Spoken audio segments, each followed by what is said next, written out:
इस अपनी वाणी से हम सभी को लाभान्वित करते हुए आप तो परीक्षा का रसपान कराएं आदरणीय भाई साहब।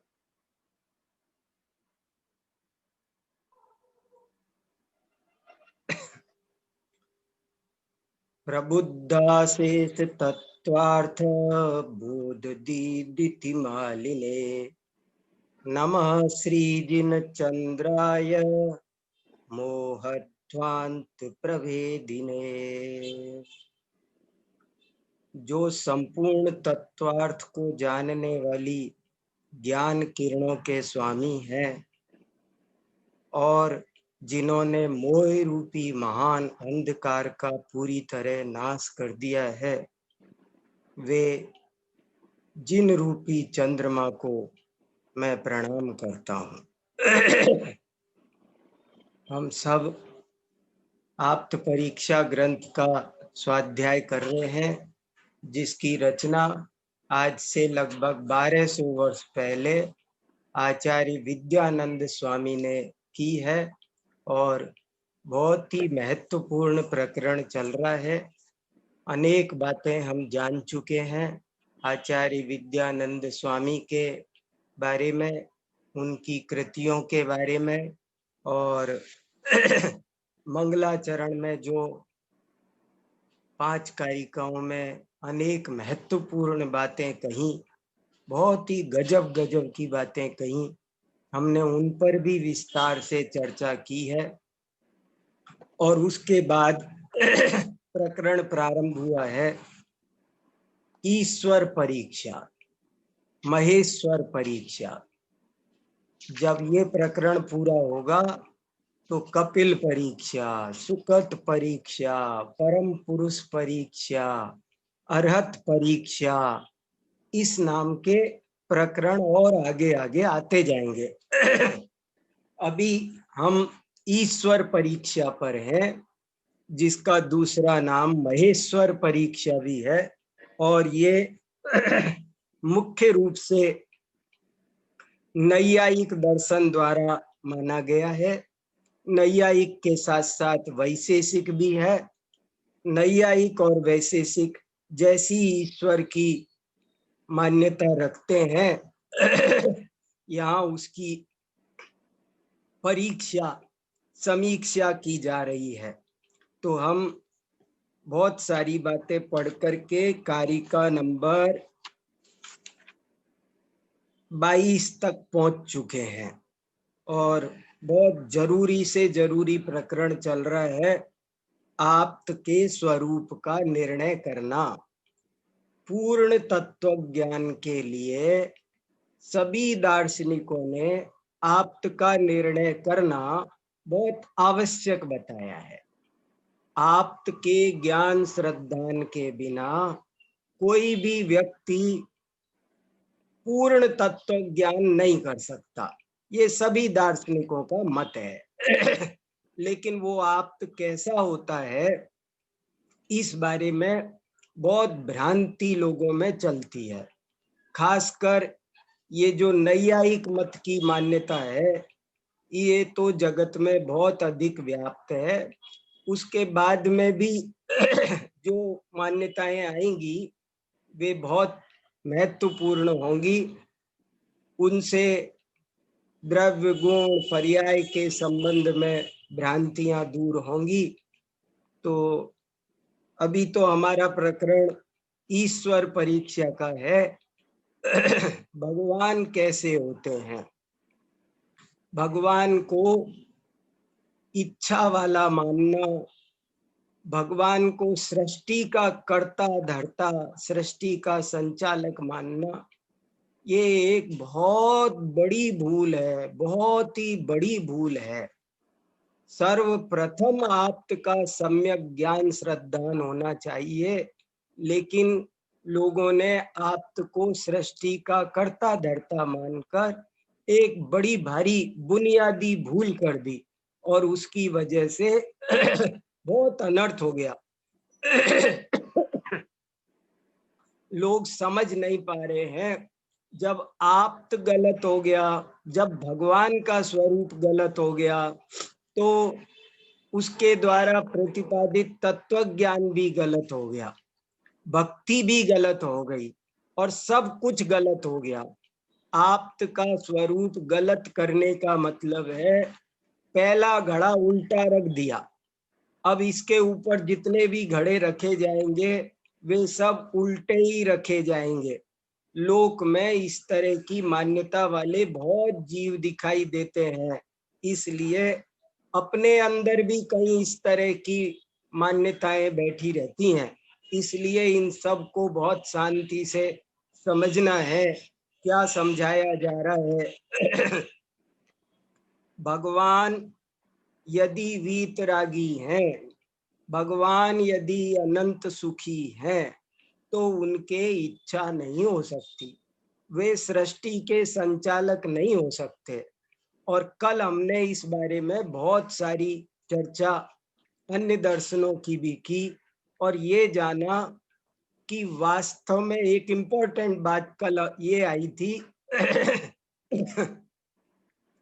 कि वास्तव में देखा जाए तो भगवान को कर्ता धर्ता मानना, सृष्टि का संचालक मानना, ये भारतीय दर्शनों में शुरू से ही नहीं है, कहीं भी नहीं है, कोई नहीं मानता है। भारतवर्ष में तत्व व्यवस्था पर तो मतभेद बहुत रहे, लेकिन आपको ये जानकर बहुत आश्चर्य होगा और बहुत प्रसन्नता होगी कि भारत में कोई भी दर्शन मूलतः ईश्वरवादी नहीं रहा। ईश्वरवादी का मतलब है कि ईश्वर जगत का कर्ता धर्ता है, ऐसा न सांख्य दर्शन मानता है, न योग मानता है, न वेदांती मानते हैं, न मीमांसक मानते हैं, न बौद्ध मानते हैं, न चारवाक मानते हैं, जैन तो मानते ही नहीं। ये बात भगवान को कर्ता धर्ता मानने की बात, सृष्टि संचालक मानने की बात, ये बहुत परवर्ती बात है, बहुत बाद में भारतीय दर्शनों में आई है और इसकी वजह से यहाँ का चिंतन बहुत अधिक विकृत हुआ है। तो इसलिए इस चीज को हमें बहुत शांति से समझना है। और कल एक पॉइंट ये भी आया था खास कि हमको भूल जाना है कि हम नैयायिक हैं, हम जैन हैं, ये सब भावनाएं छोड़कर सत्य का अनुसंधान करने की भावना से तत्व का निर्णय करना है कि क्या स्वरूप है, ऐसा हो भी सकता है या नहीं। तर्क से, युक्ति से, बहुत सीधा सच्चा न्याय है। पक्षपातो न मे वीरे न द्वेष कपिलादिषु युक्तिमद्वचनम यस्य तस्य कार्य परिग्रह। हमको किसी से पक्षपात नहीं है, जिसकी बात युक्ति संगत हो, तर्क संगत हो, वैज्ञानिक हो, उसे हमें स्वीकार करना है। तो चलिए अब हम चलते हैं 23वीं कारिका पर। कल हमने 22वीं कारिका पढ़ी थी, अब आज 23वीं कारिका लगाते हैं। 22वीं कारिका पढ़कर 23वीं पढ़ता हूं।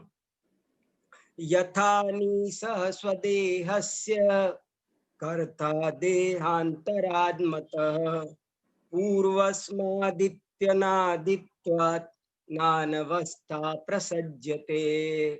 जैन आचार्यों ने ये कहा था पहले कि तुम्हारा ईश्वर जो अपना शरीर बनाता है वो कैसे बनाता है, और उसने कहा था कि वो दूसरे देह से बनाता है। तो उस पर जैनाचार्यों ने कहा था यदि वो दूसरे देह से अपना देह बनाता है तो दूसरा किससे बनाता है? तीसरे से बनाता होगा। तीसरा किससे बनाता है? चौथे से बनाता होगा। चौथा किससे बनाता है? पांचवे से बनाता होगा। पांचवा किससे बनाता है? छठे से बनाता होगा। इस तरह अनवस्था दोष आएगा। अनवस्था दोष का मतलब होता है कि जिसका कभी कहीं स्था का मतलब होता है रुकना। जब कोई बात रुकती नहीं है, बढ़ती चली जाती है, अनवस्था, अन माने नहीं, अवस्था माने रुकना, जब कोई चीज रुकती नहीं है तो उसको अनवस्था दोष कहते हैं। तो बोले अनवस्था दोष आएगा, ऐसा जैन आचार्यों ने उसको कहा था। और उसी का उत्तर देते हुए नैयायिक ने 22वीं कारिका बोली है। ये 22वीं कारिका नैयायिक वैशेषिक लोग बोल रहे हैं, और वो ये कह रहे हैं कि देखो साहब, जैसे अनीस माने संसारी प्राणी, यथा माने जैसे, अनीस माने संसारी प्राणी अपने शरीर के कर्ता दूसरे शरीर से मतः माने गए हैं पूर्वस्मात्, पूर्व शरीर से, और इस तरह इनका अनादिपना है, और अनादिपना होने से अनवस्था दोष नहीं आएगा, ऐसा नैयायिक कह रहे हैं। जैनों ने कहा था कि यदि वो दूसरे देह से करेगा तो अनवस्था दोष आएगा, तो इसने दूसरे की बात को अनादि पर ले आया, कैसा, वो तो अनादि है ना, इसलिए अनवस्था दोष नहीं आएगा। अब उसके बाद आगे बढ़ते हैं। तथेशस्यापि पूर्वस्मात् देहात् देहान्तरोद्भवात् नानवस्थेति यो ब्रूयात् तस्यानिसत्वमीसितु।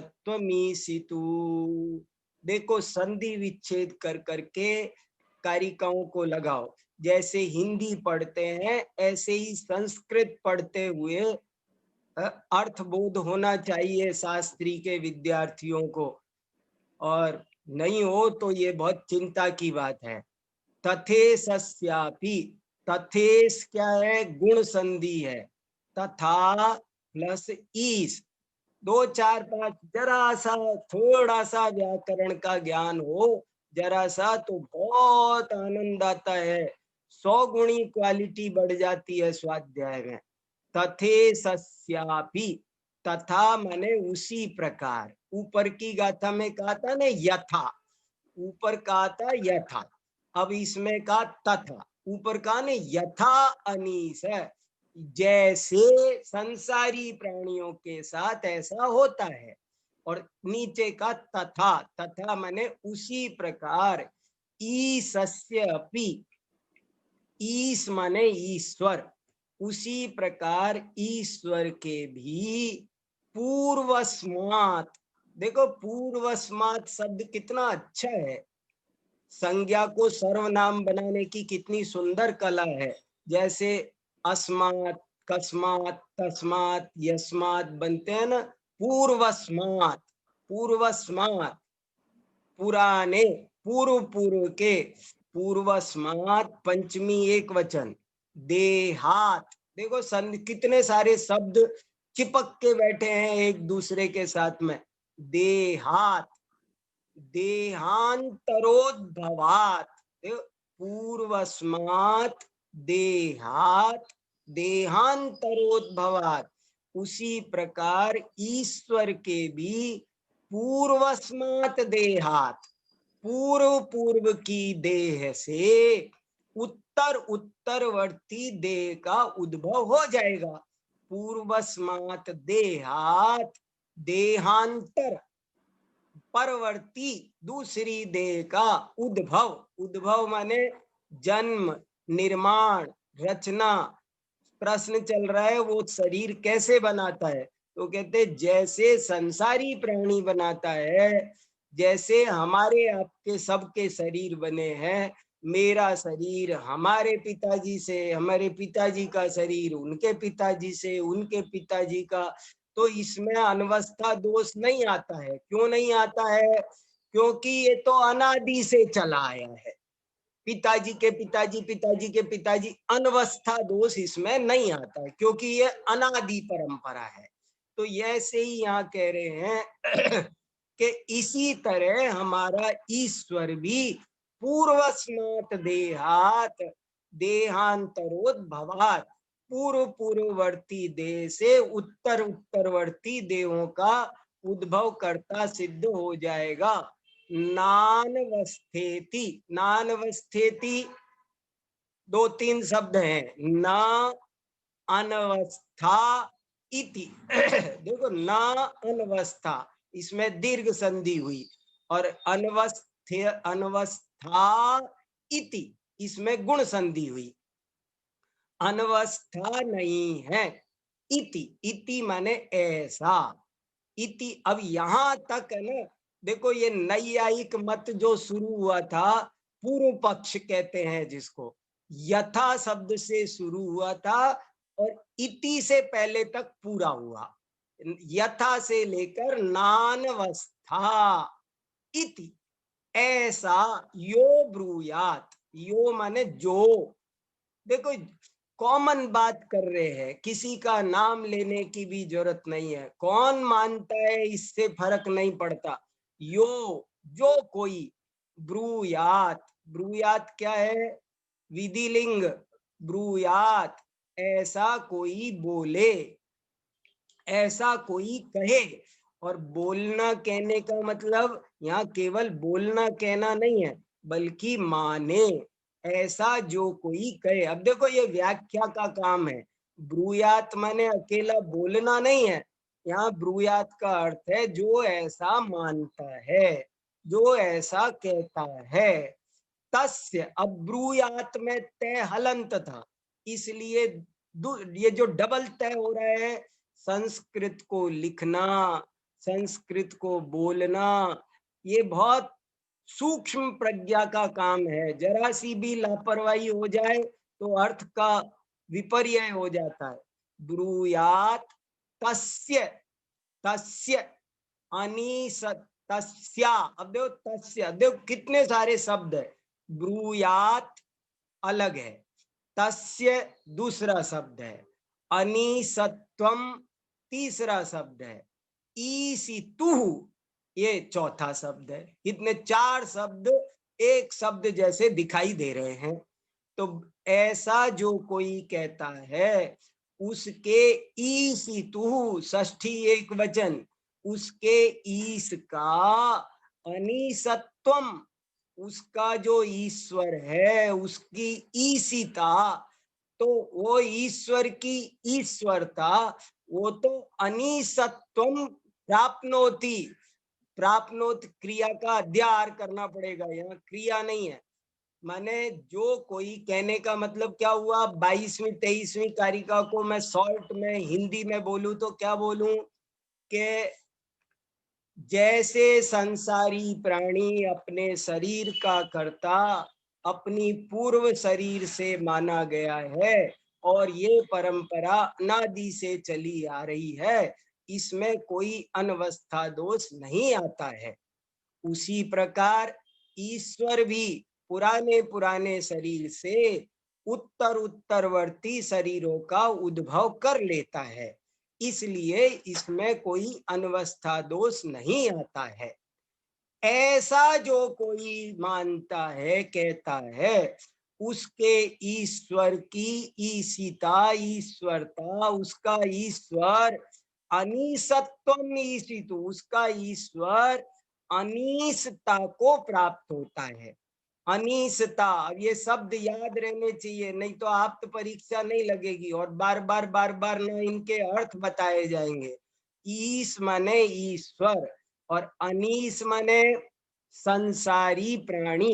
अनीस, अनीस माने ईश का ही उल्टा हो गया, जैसे ईश माने सिद्ध और अनीस माने जो ईश नहीं है, संसारी है।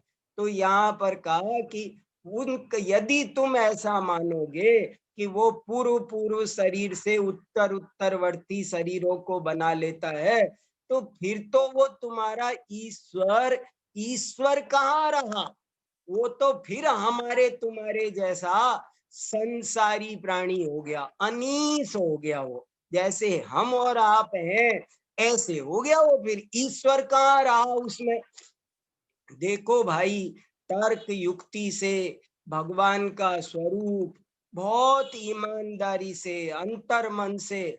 कल मैंने एक बात ये भी कही थी बहुत इम्पोर्टेंट, कि जैसे दुनिया के बहुत लोग देखा देखी भगवान को कर्ता मान रहे हैं, सुना सुनी चल रहा है बस भेड़ चाल, ऐसे ही कुछ लोग देखा देखी सुन सुन करके बस भगवान अकर्ता है ऐसा मान लेते हैं, लेकिन अंतर मन में अभी श्रद्धा नहीं हुआ, अंतर मन धुल करके युक्ति से निर्णय नहीं हुआ।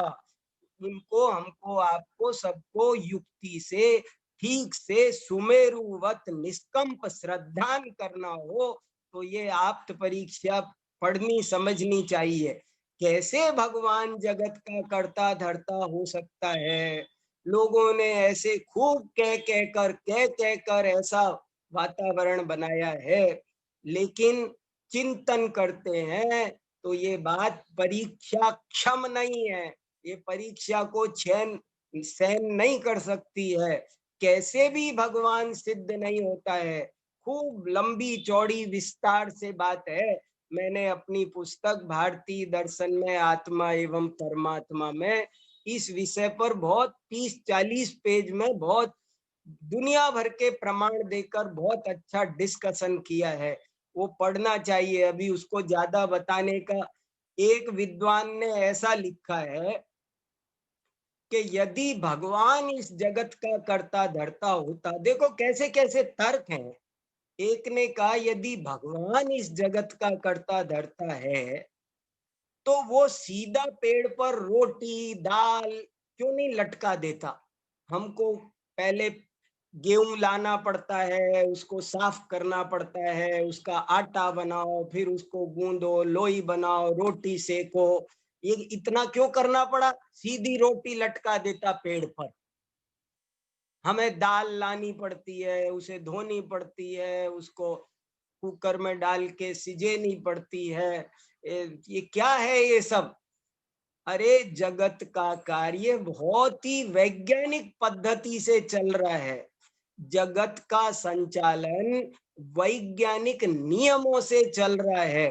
कोई अन्य चलाए ऐसा सिद्ध नहीं होता है। ये बात परीक्षा क्षम नहीं है, कैसे भी परीक्षा क्षम नहीं है। तो कितना वो वो ईस अनीस सिद्ध हो जाएगा। देखो तो सही, वो ईस अनीस हो जाएगा। और अब 24वीं कारिका, अनीसः कर्म देहेना नादि संतान वर्तिना यथैव हि सकर्माणः तद्वन्न कथमीश्वरः। अनीसः, और जब वो अनीस सिद्ध हो जाएगा, अनीसः न ईस अनीस, कौन सा समास है? ये नए समास है। नए समास होते हैं ना, निगेटिव बनाने के लिए नए समास का एक एक दिन का काम है। मैंने अपनी शास्त्र सभा जब करता हूँ तो मैं पहले 1 महीना सबको संस्कृत पढ़ा देता हूँ। 1 महीने में सब फिर धड़ाधड़ सब प्राकृत संस्कृत। 1 महीने की मेहनत, जिंदगी भर का आराम। 1 महीना देव बस भाषा सीखने के लिए, हमेशा के लिए आराम हो जाएगा। अनीसः, अनीसः क्या है ये? कर्ता, कर्ता विभक्ति प्रथमा एक वचन। अनीसः संसारी, कर्म दे। शब्दों से अपन को अलग से व्याकरण, मैं अलग व्याकरण नहीं सिखाता हूँ, मैं तो शास्त्र पढ़ाता हूँ, उसी में से व्याकरण लगवा।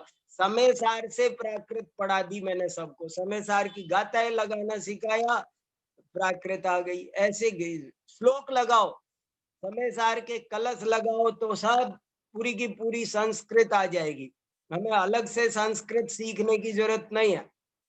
मंदिर जाओ तो घूमना भी हो जाए, अलग से क्या घूमना। अनीसः कर्म देहे ना, कितना बढ़िया कहा कि वो जब अनीस हो जाएगा तो उसके कर्म भी सिद्ध होगा। देखो वो तो संसारी हो जाएगा। और जब एक शरीर से दूसरे शरीर की संतान बनेगी, संतान समझ गए? संतान माने परंपरा, अनादि संतानवर्ती हो जाएगा वो। वो अनादि संतान होगी। शरीर की अनादि संतान का मतलब समझे आप? जैसे मेरा शरीर मेरे पिताजी से, मेरे पिताजी का शरीर उनके पिताजी से, उनके पिताजी का शरीर उनके पिताजी से, तो ये हो गया अनादि संतान। तो कहते हैं ये अनादि संतान बनेगी तो वो कर्म वाला सिद्ध होगा। यथैव ही सकर्मा, जैसे ये अनीस माने संसारी प्राणी, जैसे सकर्मा, यथैव वैसा का वैसा ही, ए और लगाया, जैसा यथैव में वृद्धि संधि हो गई, ए लगे तो गुण संधि होती है, आई लगे तो वृद्धि संधि होती है। यथैव ही सकर्मा, जैसे ये संसारी प्राणी सकर्मा है और अनादि संतानवर्ती कर्म देह के द्वारा चलता है, ऐसे ही वो ईश्वर भी सकर्मा सिद्ध होता है। यथैव ही सकर्मा नः तद्वत् न कथम ईश्वर। तद, ये देखो तीन शब्द मिलकर बैठे, नः, ये नः क्या होता है? ये न के नस लिखा है ना, नस, ये आधा से क्या है? ये विसर्ग, सस जुसोरू विसर्ग का से हो गया ये न। न माने नहीं और न माने हमारा। महावीर स्वामी नयन पथगामी भवतु नः, नः माने हमारा, मेनो नः हमारा, नः तद्वत्, तद्वत्, तद्वत्, वत माने तरह, उसकी तरह, न माने नहीं होगा। कथम, कैसे नहीं होगा? कैसे नहीं होगा? फिर तो ईश्वर भी कैसे सकर्म सिद्ध नहीं होगा? यदि तुम उसे ऐसा अनादि संतानवर्ती मानोगे तो वो ईश भी अनीश हो जाएगा और वो भी हमारे जैसा ही, ना हम जैसा ही, वो तो हम आप के जैसा सकर्मा सिद्ध हो जाएगा। एक बार हमेशा की तरह इसकी भी हिंदी पढ़ लेते हैं, कोई विशेष बात होगी तो पकड़ में आएगी। देखो जिस प्रकार अनीस, अनीस का ब्रैकेट में अर्थ लिखा, संसारी अज्ञानी प्राणी अपने शरीर का कर्ता उसके पूर्ववर्ती अन्य शरीर से माना जाता है और वह पूर्ववर्ती शरीर भी उससे पूर्ववर्ती शरीर से माना जाता है और इस प्रकार अनादि शरीर परंपरा मानने से अनवस्था दोष नहीं आता है। उसी प्रकार शरीर के पूर्व पूर्व शरीरों से उत्तर उत्तर शरीरों का उद्भव स्वीकार कर लेना चाहिए, इससे अनवस्था दोष नहीं आएगा। समाधान, ऐसा मानने से ईश को भी अनीसत्व प्राप्त होगा, अर्थात वह ईश्वर भी संसारी अज्ञानी प्राणी के समान सिद्ध होगा। जिस प्रकार संसारी अज्ञानी प्राणी अनादि शरीर परंपरा के कारण सकर्मा कर्म सहित माना जाता है, उसी प्रकार ईश्वर भी सकर्मा कर्म सहित कैसे नहीं सिद्ध होगा, अर्थात अवश्य सिद्ध होगा। अब आगे बढ़ते हैं, कारिका नंबर 25 देखो। ततो नेशस्य देहोस्ति प्रोक्त दोषानुसंगतः नापि धर्म विशेषोस्य देहाभावे विरोधतः। ततो, ततो माने क्या? ततो ये निष्कर्ष है कि, ततो माने इसलिए, ततः माने कंक्लूजन निकल कर आया, ततः माने इसलिए, नेशस्य, ये नेश क्या होता है? अभी ईश भी सुन लिया, अनीश भी सुन लिया, ये नेश क्या होता है? अब ये संधि नहीं आती है, उनको दिक्कत ऐसी आती है। नेस नहीं है ये, न प्लस ईस, ततो माने इसलिए, न माने नहीं है, ईसस्य, ईसस्य फिर गुण संधि है ये, उस इसलिए इसके नहीं है, देहोस्ति, देह नहीं है। देखो कैसे, ततो ईसस्य, देखो ऐसे ऐसे पकड़ में आना चाहिए, ततो इसलिए, ईसस्य देहो न अस्ति, न उधर जाएगा, न अस्ति से पहले न लगेगा, इसलिए ईश्वर के देह ही सिद्ध नहीं होता है। प्रोक्त दोषानुसंगता, प्रोक्त माने जो ऊपर कहे प्रोक्त, जो प्रोक्त, प्रोक्त माने प्रे प्लस उक्त, प्रे प्लस उक्त, ये भी गुण संधि, प्रोक्त दोषानुसंगता, कहे गए दोषों का अनुसंग, अनुसंग माने प्रसंग, अनुसंग और प्रसंग एक ही बात है। पूर्व दोषों का जो हमने कहे, वे नाना प्रकार के दोषों का प्रसंग आता है। अनुसंगता क्या है, ता भी पंचमी विभक्ति है, पंचम्या तसिल, पंचमी विभक्ति के प्रयोग में तसिल प्रत्यय लगता है, तसिल प्रत्यय है। प्रोक्त दोषों का प्रसंग आने के कारण ईश्वर के देह भी नहीं सिद्ध होता है। नापि धर्म विशेषोच्य, और न कोई धर्म विशेष सिद्ध होता है। धर्म विशेष क्या कहना चाह रहे हैं जैसे बात आई थी ना कि आपके तीर्थंकर तो बोलते हैं, तो हमने कहा था वो इसलिए बोलते हैं कि उनके तीर्थंकर नाम कर्म का एक उदय चलता है, इसलिए बोलते हैं। वो केवल ज्ञान है इसलिए नहीं बोलते हैं, वे तो कर्म सहित है इसलिए बोलते हैं। तो उसने कहा अच्छा अच्छा, उनके जैसे तीर्थंकर नाम का कोई धर्म विशेष, कोई चिप चिपकी हुई है उनके, ऐसे हमारे ईश्वर के भी मान लेते हैं। तो कहते नहीं, वो धर्म विशेष भी सिद्ध नहीं होता है, क्योंकि वो धर्म मानेंगे तो भी वो संसारी सिद्ध हो जाता है, शरीर वाला सिद्ध हो जाता है। कितनी विपरीत मान्यता है।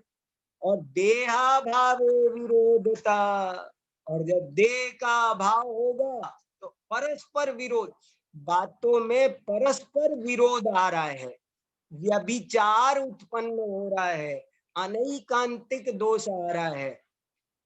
कैसी गजब की बात है। कल किसी ने पूछा था ना, कार्यत्वात् हेतु का क्या मतलब है, यही मतलब है। नैयायिक लोग क्या कहते हैं कि इस दुनिया में जो कुछ है, ये दुनिया अपने आप में एक कार्य है, इसका हर पदार्थ कार्य है, हर वस्तु, जैसे मान लो ये रुमाल है तो ये कार्य है, तो कहते हैं कि ये कार्य है, तो कार्य का कारण अवश्य होना चाहिए। कोई भी कार्य है दुनिया में, चाहे घट है, चाहे पट है, चाहे रथ है, चाहे भवन है, चाहे कोई कुंडल आदि है, चाहे भोजन आदि है, सब कार्य है। तो कार्य है तो कार्य का कारण भी होना चाहिए। जैसे रोटी है तो रोटी एक कार्य है, तो उसका कोई न कोई किसी ने बनाया है तब रोटी बन। ऐसे ही वो कहते हैं कि ये दुनिया कार्य है, कार्य है तो इसका कोई ना कोई कारण होना चाहिए। अब कारण होना चाहिए तो फिर ये भी मानता है कि वो जो ईश्वर का देह है वो तो उसने बनाया नहीं है, वो अपने आप ही है, उसके पास बनाया नहीं है, अपने आप है, तो उसके कार्य तो हेतु के साथ व्यभिचार आ गया। माने ऐसा शरीर भी दुनिया में हो सकता है ना कि जो कार्य ना हो, जिसे कोई बनाए नहीं। बड़ा विचित्र। सर्वार्थ सिद्धि में जैसे प्रसंग आता है एक बहुत अच्छा, द्रव्य गुण पर्याय का ज्ञान बहुत अच्छा होना चाहिए। वो एकदम विज्ञान है, वो बहुत बड़ा विज्ञान है, और उसको समझे बिना भ्रांति दूर नहीं होती। ये देखो कितने सारे दोष उत्पन्न होते हैं। सर्वार्थ सिद्धि में कितना बढ़िया प्रसंग आया कि सट द्रव्य कहाँ रहते हैं? बोले लोकाकाश में। बोले ये लोकाकाश कहाँ रहता है? बोले अपने में। तो बोले जब वो अपने में रहता है तो सट द्रव्य अपने अपने में नहीं रह सकते क्या? बोले भवेदेवम, ऐसा ही है निश्चय से। तो ऐसे ही ये वस्तु व्यवस्था कैसी है देखो तो सही। ततो नेशस्य देहोस्ति प्रोक्त दोषानुसंगतः नापि धर्म विशेषोस्य देहाभावे विरोधतः। जोर जोर से इन गाथाओं का उच्चारण करना चाहिए। हमारे गुरुजी कहते थे बहुत उच्चारण करो, जोर जोर से।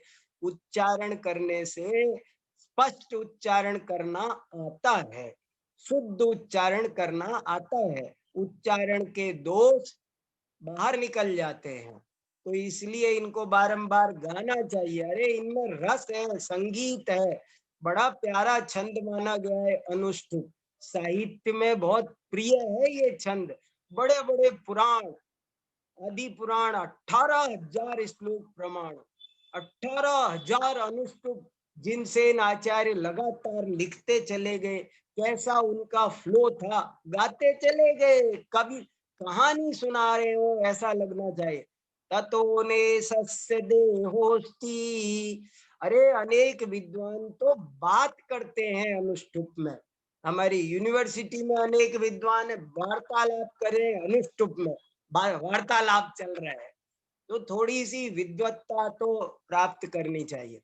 ततो ने सस्य देहोस्ति प्रोक्त दोषानुसंगतः नापि धर्म विशेषोस्य देहाभावे विरोधतः येनेच्छामन्तरेणापि तस्य कार्ये प्रवर्तनम् जिनेन्द्रवत् घटेतेति नोदाहरण संभवा।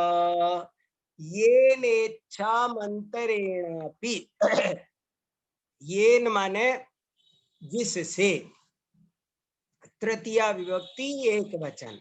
येन इच्छाम अंतरेण, देखो इच्छाम द्वितीया विभक्ति और अंतरेण ये अव्यय है। अंतरा अंतरेण इनका अर्थ होता है बिना, और अंतरा अंतरेण के योग में द्वितीया तृतीया विभक्ति का प्रयोग होता है, ताकि जिससे इच्छा के बिना भी तस्य कार्ये प्रवर्तनम, उसका कार्यों में प्रवर्तन सिद्ध हो। कार्यों में प्रवर्तन माने सृष्टि के संचालन रूप कार्य में, मोक्ष मार्ग के प्रणयन रूप कार्य में। माने वो शरीर से, इच्छा से, पहले शरीर की बात उठी थी, फिर इच्छा की उठी, फिर अनभिव्यक्त इच्छा की उठी, फिर ज्ञान की उठी। वो सब बात बोले ना उसके शरीर सिद्ध होता है, पहले अनेक दोष हम उसमें बता चुके हैं, न उसमें कोई धर्म विशेष सिद्ध होता है, न इच्छा सिद्ध होती है। और जब ये सब सिद्ध नहीं होता है तो उसका कार्यों में प्रवर्तन भी सिद्ध नहीं होता है। और कोई मोक्ष मार्ग के प्रणयन आदि रूप जो कार्य हैं, जिनेन्द्रवत घटे, घटेत, घटते नहीं है ये, घटेत, घटते, जरा जरा सी मात्रा चूक जाए तो बात बदल जाती है। जिनेन्द्रवत घटेतेति, जिनेन्द्र की तरह घट जाएंगे, घटे इति नोदाहरण संभव, ना उदा, जिनेन्द्र का जो तुमने उदाहरण दिया वो उदाहरण भी यहाँ पर संभव नहीं बैठेगा। इस तरह हमारा ये 26 तक की कारिका का हुआ। अभी इसका अर्थ और पढ़ते हैं हमेशा की तरह। देखो इसका अर्थ पढ़ते हैं। अतः यही निष्कर्ष निकला कि ईश्वर के देह नहीं है, क्योंकि उसमें पूर्वोक्त अनेक दोष आते हैं तथा उसके अन्य कोई धर्म विशेष भी नहीं है, क्योंकि उसका सद्भाव शरीर के सद्भाव में ही सिद्ध होता है, शरीर के अभाव में नहीं। अतः यह उदाहरण देना भी ठीक नहीं है कि वह जिनेश्वर की तरह इच्छा के बिना ही कार्य प्रवर्तन करता है। न तो उसके शरीर सिद्ध हो गया, न उसके वो धर्म सिद्ध हो गया तीर्थंकर नाम कर्म का, क्योंकि वो धर्म भी उसी के होगा जिसके शरीर होगा, इसलिए वो भी बात नहीं बैठ। इस प्रकार नैयायिका भी मत ईश्वर के शरीर आदि जगत कार्यों के कर्तृत्व का निराकरण किया, किंतु वैशेषिक में थोड़ा सा और विशेष फर्क है। किंतु अब वैशेषिक मतानुयायी कहता है कि ईश्वर के शरीर, इच्छा या धर्म विशेष की बात छोड़िए, हम तो ईश्वर के ज्ञान को ही जगत कार्यों का हेतु स्वीकार करते हैं, उसमें क्या दोष है। तब ग्रंथकार आचार्य उनसे पूछते हुए उत्तर देते हैं। अब देखो ये ध्यान से बताओ, अब देखो ज्ञान को पकड़कर लटकना चाहता है वैशेषिक मतानुयायी। वो सोच रहा है और कैसे भी हमारी दाल नहीं गलेगी, शरीर से, इच्छा से, ज्ञान से बात बैठेगी। तो अब ये एक लंबा प्रकरण आएगा जिसका मैं 2 मिनट में आपको सार भर बता रहा हूं, ताकि ये प्रकरण हमारा पूरा हो ईश्वर परीक्षा का। ईश्वर का वह, वो कह रहा ज्ञान से होता है, तो कह रहे अब उससे पूछते हैं, ईश्वर का वह ज्ञान नित्य है या अनित्य, व्यापक है या अव्यापक, भिन्न है या अभिन्न, जो भी कहोगे उसी में अनेक दोष उपस्थित होते हैं। अतः ईश्वर के ज्ञान को भी जगत कार्यों का हेतु नहीं माना जा सकता। अब जो पूरी ईश्वर परीक्षा आगे चलने वाली है, पूरी की पूरी कम से कम 30 कारिकाएं इसमें और है, वो 30 कारिकाओं का सार ये पैराग्राफ है।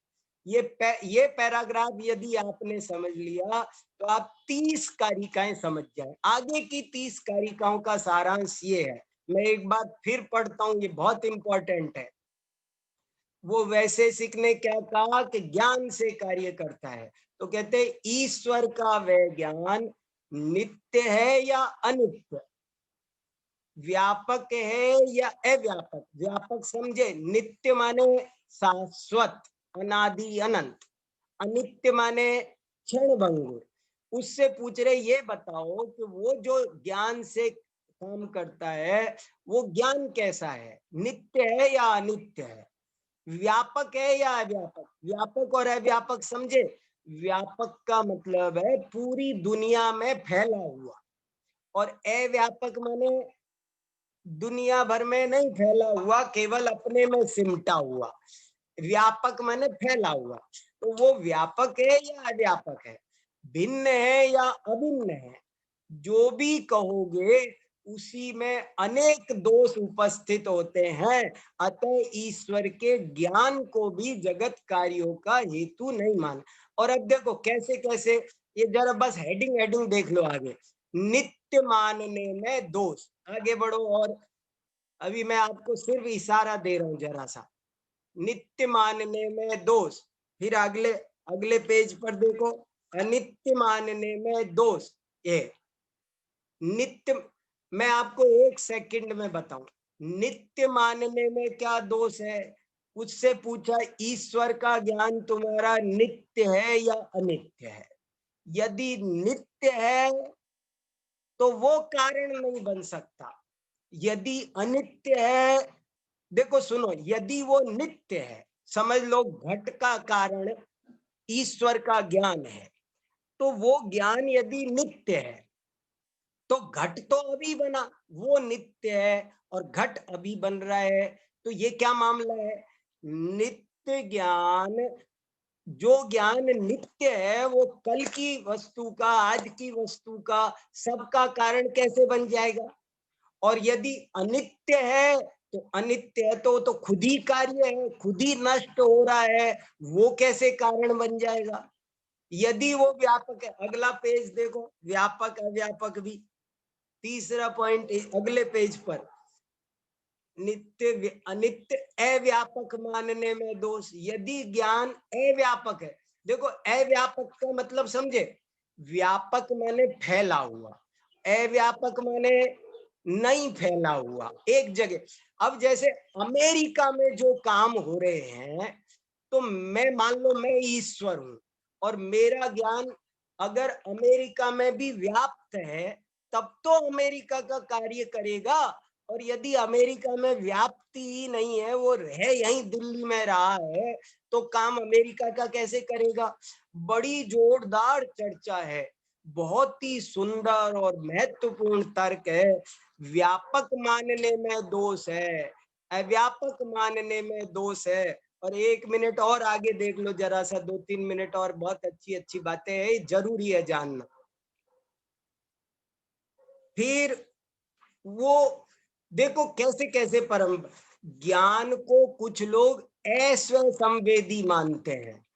ज्ञान पूरी की पूरी ज्ञान मीमांसा आ गई। अब ये जो बाकी का प्रकरण है ना, ये ज्ञान का स्वरूप समझने के लिए बहुत ही ज्यादा उपयोगी है।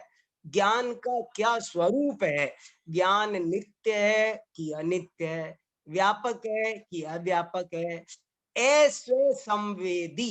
अस्व संवेदी माने कुछ लोग ऐसा मानते हैं कि ज्ञान स्वयं को नहीं जानता है, अस्व संवेदी। तो बोले तुम्हारे ईश्वर का ज्ञान कैसा है ये बताओ, वो अस्व संवेदी है या स्व संवेदी है?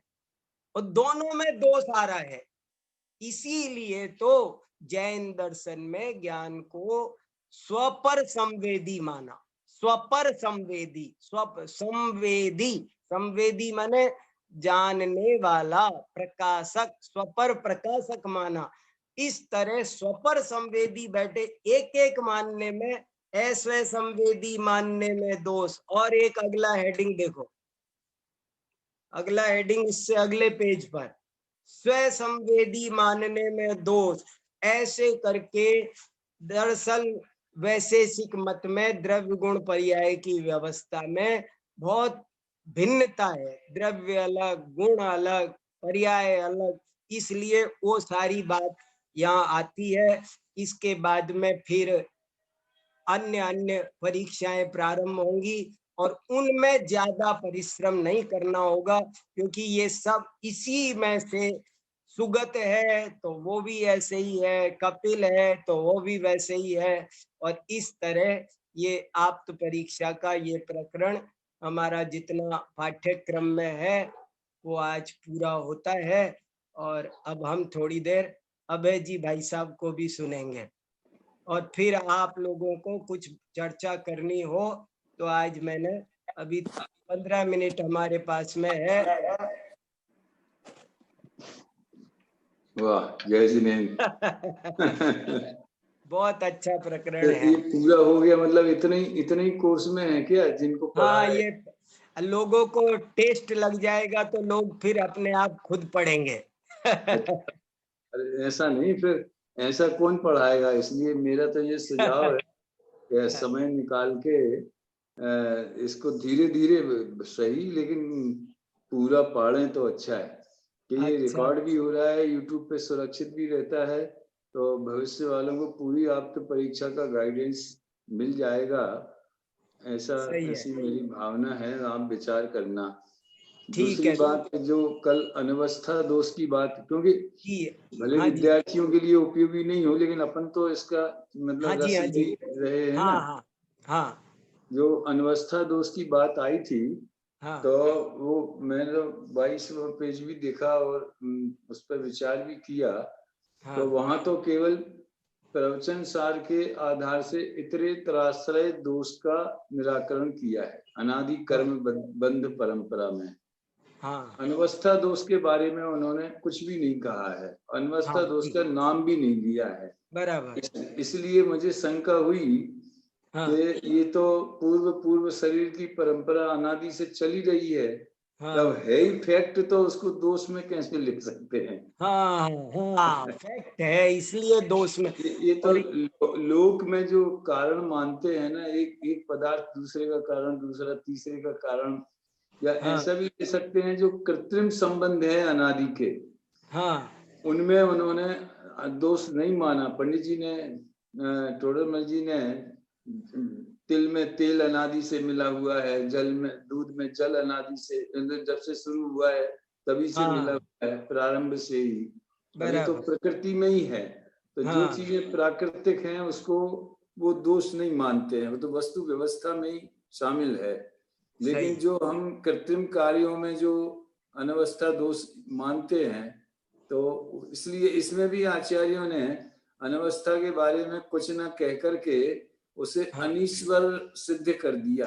ये ये तो फिर तो हमारे, क्योंकि जो जीव और कर्म का अनादि का संबंध है वो बराबर। संसारिक जीवों का है, और तुम तो हाँ में लगा रहे हो, तो हम अनवस्था को क्यों टच करें? इतना बड़ा महादोष तो आ रहा है, तुम्हारे हाँ ईश्वरपना ही समाप्त हो रहा है। ये ऐसा बहुत मुझे लगता है।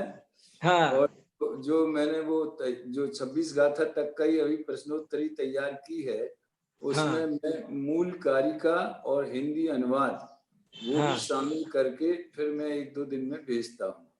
हाँ अच्छा, अभी तो मैं आपको, ये 27वां शुरू हुआ है, जी तो ये तो मैं ये भी चाहता हूँ कि अगर मुझे एक एक पैराग्राफ में 10-12 पंक्तियों में नैयायिक की मान्यता, वैशेषिक की मान्यता, कपिल की मान्यता, वो आधारभूत मान्यताएं जिनके आधार पर ये खंडन किया गया है। हाँ जैसे मैंने आत्मा परमात्मा वाली पुस्तक देखी, तो हाँ उसमें आत्मा के संदर्भ में अन्य दर्शनों की बात है, बराबर। और यहाँ तो केवल इस संदर्भ में हमें चाहिए कि वो जिस आधार पे हमने खंडन किया, तो जैसे कपिल में आएगा तो प्रधान, और हमें हाँ प्रधान का स्वरूप नहीं पता है, उनके यहाँ हाँ प्रधान कैसा माना जाता है, तो फिर वो बिल्कुल समझना मुश्किल हो जाएगा। तो सही हो बात। सके तो आप रिकॉर्ड करके ही भले भेज दो, नैयायिक ठीक की, वैशेषिक की, कपिल की बात में जब वो गाथाएं आएंगी तब भेजना। एक बात तो ठीक है। ये, हाँ दूसरे मुझे सम्यक ज्ञान के 8 अंग, मैं अभी सम्यक दर्शन ज्ञान चारित्र पे एक विशेष व्याख्यान माला चला रहा हूँ, हाँ तो सम्यक दर्शन का करीब 72-73 सेशन पूरे हुए हैं, और वो पूरा होने वाला है। तो आपसे मैं ये मदद चाहता हूँ कि सम्यक ज्ञान के व्याख्या में कितने बिंदु आ सकते हैं, नए है, प्रमाण है, 4 अनुयोग हैं, इत्यादि, द्वादशांग की विषय वस्तु है, तो ये भी श्रुत ज्ञान में ये भी आएगा। और मुझे तो जो अक्षर शुद्धि वगैरह का जो है, इनके नाम मात्र मिले और बहुत थोड़ा वर्णन मिला, तो अगर किसी ग्रंथ में देखने में आया हो कि हाँ जैसे निशांकित आदि अंगों की चर्चा रत्नगण श्रावकाचार्य में विस्तार से की है, वैसी ही अगर चर्चा किसी को भी, जो भी सुनने वाले हुए, वैसे ही चर्चा 8 अंग सम्यक ज्ञान के, उनकी अगर कहीं उपलब्ध होती हो तो मैं उसको चाहता हूं, ताकि उसको पढ़ के उस पर विचार करके उसकी भी चर्चा अपन करें। खैर, तो आज मैं 22 से 33 गाथाओं का पाठ कर रहा हूँ, जरूर। अन्य तन वाली बात भी आ जाएगी। हाँ जी अगर हाँ जी। तो वो हाँ दिखा सकते हैं, वो 22 हाँ। से 33। ज्यों अन्य तन से स्वतन की रचना करें संसारी जन, पूर्व शरीर से इसलिए अनवस्था नहीं, त्यों ईश भी निज देह रचना करे पिछली देह से, ऐसा कहो तो ईश्वर भी अनीश्वर हो जाएगा।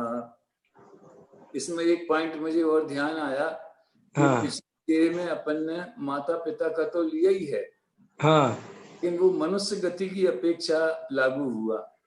और वाह देवों को कोई माता पिता होते नहीं है, वाह वाह वाह, नहीं बहुत होते, समपुरुषों के नहीं होते। बहुत बढ़िया। तो वो कार्माण शरीर के उदय के निमित्त से शरीर धारण करते। बहुत बढ़िया है, बहुत बढ़िया, नया पॉइंट है, अच्छा है, बहुत बढ़िया। पूर्व शरीर में लेने से पूरा व्यापक हो जाएगा। हाँ हाँ, बहुत बढ़िया, बहुत ही बढ़िया। तो माता पिता से होता ही है। हाँ हाँ हाँ, बहुत बहुत बढ़िया, बहुत बढ़िया। अनादि दे, इसमें आगे लिया भी कर्म युक्त सिद्ध किया ना फिर। हाँ, आदि देह परंपरा से कर्म युक्त हैं अज्ञ जन, क्यों अज्ञवत नहीं ईश भी, क्यों सकर्मा नहीं सिद्ध हो। अतः ईश सदेह नहीं, पूर्वोक्त दोष अनेक हैं। ये जब से 14वीं गाथा में जिनेंद्र के समान वाली बात आई, तब से दोष दे रहे हैं। वे सारे पूर्वोक्त दोषों का उल्लेख कर दिया। अतः ईश सदेह नहीं, पूर्वोक्त दोष अनेक हैं, और धर्म विशेष भी नहीं, क्योंकि वह अशरीर है। मैं इसमें धर्म विशेष को वचन योग से जोड़ना ज्यादा उचित समझता हूँ।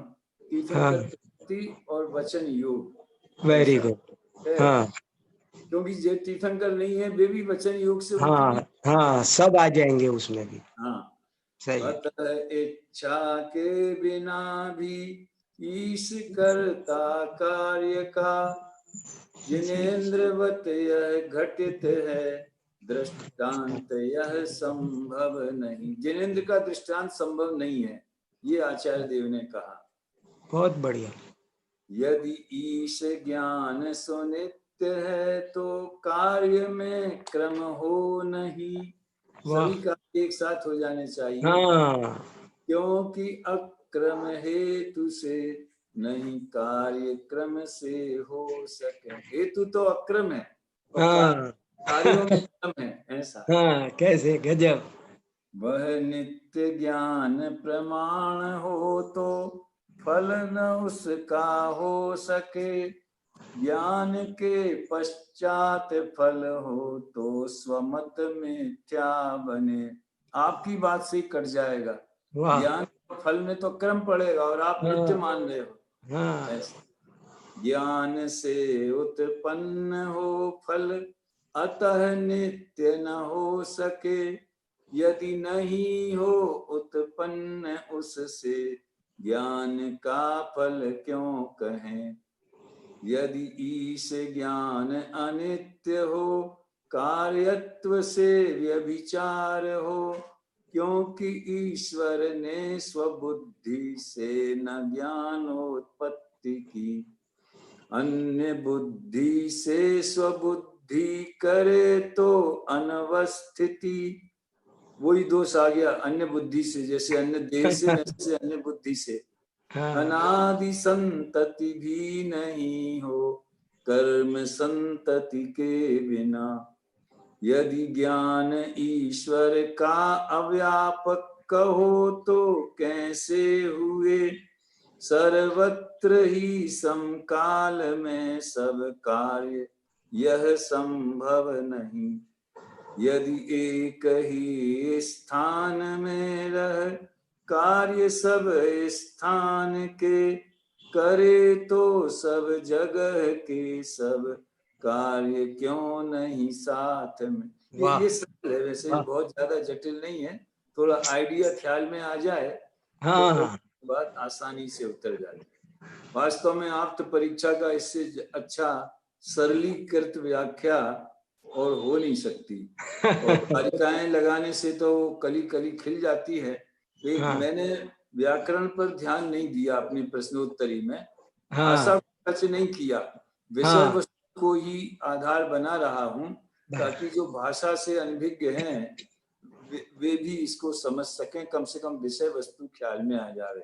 लेकिन विद्यार्थियों को तो भाषा के आधार पर ही समझना चाहिए। बस इतनी मुझे कहना है। बहुत अच्छा, बहुत बढ़िया, बहुत बढ़िया। बहुत हाँ, और किसी को कुछ कहना हो तो आज सबसे पूछ लो क्या कहते हैं। आदरणीय अभय जी भाई साहब का, और सुझाव दिया हमारे लिए तो आदेश ही होता है। तो मैं तो वीर सागर जी भाई साहब से निवेदन करता हूँ कि आपको जैसी भी अनुकूलता बने, भाई साहब से बात हुई थी कि इसको हम एक एक गाथा की अपेक्षा चाहें तो उसका पूरा विषय आ जाए, इस रूप से भी उसको आगामी क्लास में हम प्रस्तुत कर सकते हैं।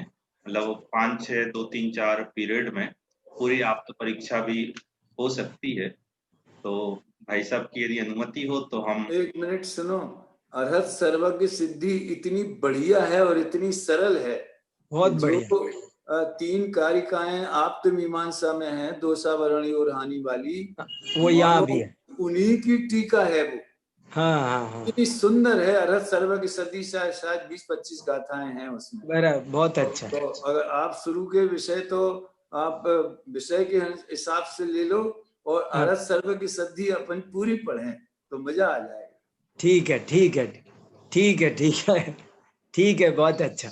हम भाई साहब की ओर से अनुमति मानते हुए, क्योंकि हमारे विद्यालय अभी शनिवार को नहीं लगता था, अभी शनिवार को लगना प्रारंभ हो गया, तो पहले हम प्रत्येक रविवार को दोपहर 3, पौने 3 से 3 पाठ करेंगे, और 3 से 4 जब तक भी ये विषय भाई साहब को अनुकूल बनता है, 3 से 4 हम इस क्लास का प्रत्येक रविवार को यथावत इसी प्रकार से लाभ लेंगे। और दूसरा, जो हमने एक पहले सूचना की थी कि इस विषय वस्तु से संबंधित एक पेपर सभी के लिए कॉमन वह आयोजित करेंगे। तो ये पेपर आपका शनिवार को, जो भी उसका टाइम टेबल हम बताएंगे, तो आपके न्यायदीप का क्लास वाला जो ग्रुप है उस पर उसका टाइम टेबल डाल देंगे। तो आगामी शनिवार को 26 कारिकाओं पर यह प्रश्न पत्र रहेगा, और जो भी उसमें अच्छा प्रतिभाग करेंगे उन सभी को हम यहाँ से ज्ञानोदय की ओर से पुरस्कृत करने का भी प्रयास करेंगे। तो इस तरह वह प्रश्न पत्र रहेगा। अभी किसी को कोई प्रश्न हो तो आप पूछ सकते हैं। पूछिए, किसका हाथ है? मनी जी।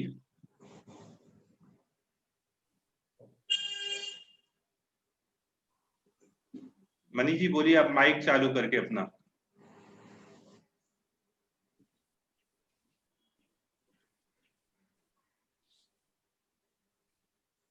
आवाज नहीं आ रही आपकी। आप अनम्यूट कीजिए, आपकी स्क्रीन पे ऑप्शन होगा अनम्यूट करने का। आ रही है आवाज?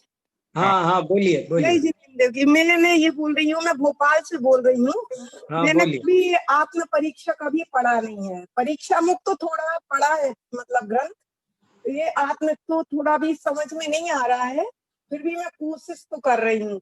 अब आज आपने नित्य, अनित्य, भिन्न, अभिन्न और व्यापक, अव्यापक बताया। ये थोड़ा सा व्यापक, ये समझ में नहीं आ रहा मेरे को।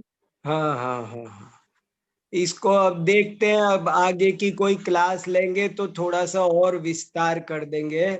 थोड़े टेक्निकल शब्द हैं, ज्यादा दिक्कत तो नहीं है, पर जिन्होंने थोड़ा कभी दर्शन शास्त्र नहीं पढ़ा है ना, उनको थोड़ी सी कठिनाई होती है। आपने पुराने कक्षाओं के व्याख्यान भी नहीं सुने होंगे, इसलिए एकदम से थोड़ी सी दिक्कत आती है। पुराने थोड़े से सुन लेना, ये किताब थोड़ी सी पढ़ लेना। और बाकी नित्य का मतलब होता है अनादि अनंत शाश्वत एक सा, अपरिणामी। और अनित्य का अर्थ होता है परिणमनशील, क्षण भंगुर।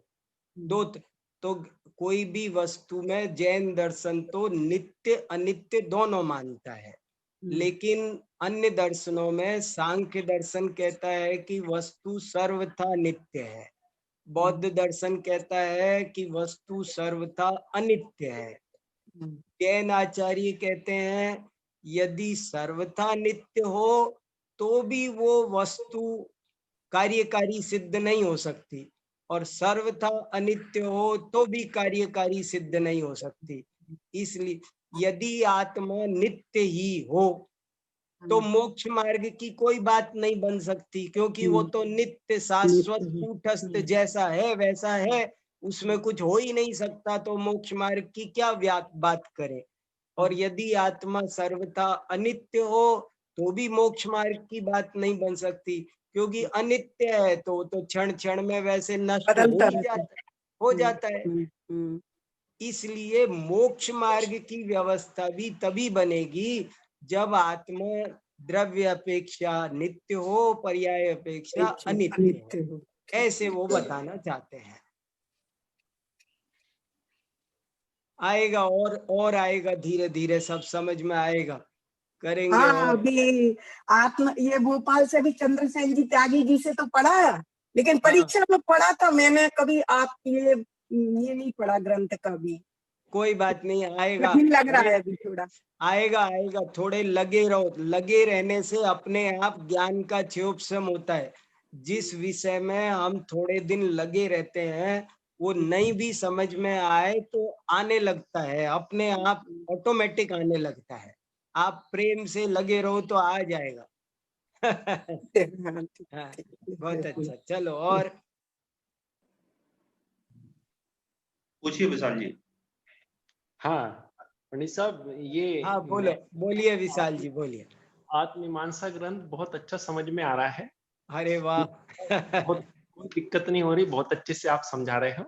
वाह। बस ये पूछ रहा था कि हमने संस्कृत की क्लास उस समय अटेंड की थी, 10वीं तक की थी, तो हाँ, बहुत सी चीज तो याद है, तीता अंति सीथा था आमी आमा सही है। वगैरह लगाना, लेकिन फिट हाँ, करते नहीं आता है। हाँ, कैसे क्या है, मतलब उसकी फिटिंग नहीं आती है, कैसा क्या। याद है अस्मद युष्मद की मतलब रचनाएं, हाँ, अहम आवाम मामा पूरी रटी है, लेकिन उसकी सही है। फिटिंग नहीं आती है।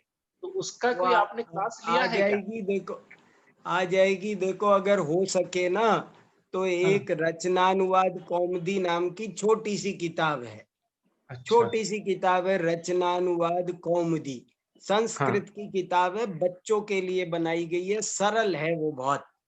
अच्छा। और उसको थोड़ा सा पढ़ लो तो सारी संस्कृत चटपट आ जाती है, कुछ भी नहीं है उसमें। संस्कृत बिल्कुल कठिन नहीं है, मैं किसी को भी 8-10 दिन में बहुत अच्छे से सिखा सकता हूँ। अच्छा। कभी योग बैठेगा देखेंगे, कभी आएंगे आपके छिंदवाड़ा तब करेंगे। जरूर जरूर, आप सादर आमंत्रित है पंडित साहब। जरूर। हाँ, बहुत अच्छा। चलो हाँ, संस्कृत के लिए आप चाहें तो YouTube पर भी बहुत सारी क्लासें हाँ, हाँ, हाँ, अच्छा थोड़ा सा अभ्यास कर लो, हमेशा आनंद हो जाता है बहुत। जी। और चलो हमारे खेमचंद भाई साहब वो स्क्रीन पर दिख रहे हैं, उनकी हाँ, बिटिया उदयपुर में जो पढ़ती है वह भी संस्कृत की छोटी छोटी वीडियो अनेक विषयों हाँ की बना रही है, बहुत अच्छी बनाती है। संपर्क करके वो लिंक हाँ, आप पर मिल जाएगी, तो आप क्रमशः उनको देख सकेंगे। जी। हाँ, अभी किसी का कोई प्रश्न हो तो आप पूछ सकते हैं। हाँ चलिए, अभी कोई प्रश्न? हाँ जागृति जी पूछिए। जज नहीं। हाँ, जय ये जी। कहना चाह रहे हैं कि काफी भाग्यशाली फील हो रहा है कि घर बैठे इतने बड़े बड़े लोगों का सानिध्य प्राप्त हो रहा है। अदरवाइज कहाँ, मतलब घर गृहस्थी में फंस के कहाँ इतनी चीजें सीखने को मिलती है। तो बस यही हाँ, चाहेंगे कि आगे कंटिन्यू रहे और मतलब इसी तरह ज्ञान मिलता रहे। ठीक है, बना रहे प्रोग्राम, बना रहे, करेंगे, कोशिश करेंगे कुछ तो। और ये जो ऐसे बुक्स हैं, ये भारतीय दर्शन में आत्मा परमात्मा और ईश्वरवाद, तो ये सब कहीं से कहाँ मिलेंगी, कौन से उनकी हैं प्रकाशन की, तो जैसे ऑनलाइन मंगा लें हम लोग? आप अपने एड्रेस भेजना, हम भेज देंगे आपको। आप अपने एड्रेस भेज देना तो हम आपको भेज देंगे घर पर। जय। ठीक है, तो अच्छा, बहुत बहुत धन्यवाद। हाँ ठीक है। हाँ, जय जी ने। किसी और को कोई प्रश्न विषय से संबंधित हो तो आप पूछ सकते हैं। बाकी हम पुनः प्रत्येक रविवार को ही मिलेंगे। उसके अलावा भाई साहब की न्यायदीप का विषय पर भी, चूंकि न्याय का प्रमुख ग्रंथ है न्यायदीप का, उस पर भी क्लासें चल रही हैं शनिवार के दिन, तो आप उसको भी अटेंड करें तो न्याय संबंधी बहुत सी विषय वस्तु आपके ख्याल में अवश्य आएगी ही।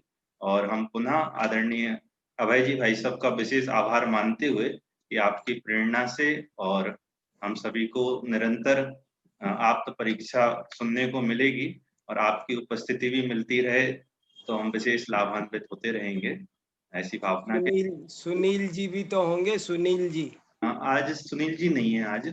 अच्छा, कोई बात नहीं, कोई। और भी अनेक विद्वान हमारी क्लास से जुड़ते हैं। एक न्याय के विद्वान, अच्छे गहरे विद्वान है, पंडित जगदीश जी पवार उज्जैन के। बहुत अच्छा, बहुत अच्छा। निरंतर इस क्लास से जुड़ते हैं। ब्रह्मचारी जी भोपाल से, ब्रह्मचारी राहुल भैया वह भी सुनते हैं। अंकुर जी भोपाल भी आज हमारे साथ जुड़े हैं। सभी को बहुत बहुत आभार और धन्यवाद मानते हुए हम आज इस क्लास को यहीं पर विराम लेते हुए फिर शनिवार को एग्जाम आप सभी दें और फिर रविवार को पुनः इस क्लास का लाभ लेंगे। संक्षिप्त में जिनवाणी स्तुति करते हैं, हाथ जोड़ लीजिए। निज निधि निज में बताई, यह उपकार है, उसके लिए जिनवाणी वंदना सत्यवार है। जो जिनवाणी माता की जय।